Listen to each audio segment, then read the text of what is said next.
Monday the 10th of October, a large crowd of persons came between 6 and 7 o'clock in the evening. They said no harm should come to me if I would open the gates. I refused. About a dozen of the ringleaders then consulted on the best method of burning down this noble mansion. Flames speedily issued from the various apartments. The roar outside was too terrible for even infancy's slumbers.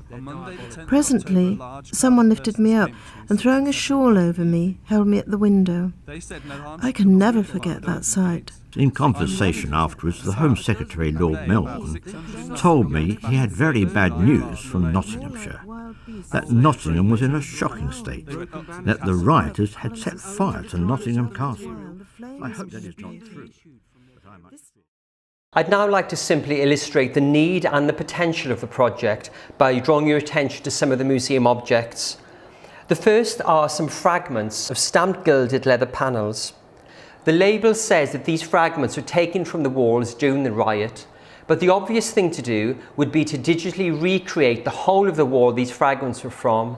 And wouldn't it be great to be able to hold up a device to this model and maybe show the silhouette of a rioter at the window?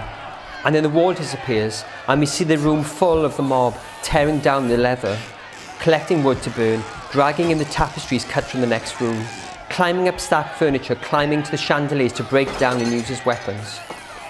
And then blowing on the flames, starting the fire.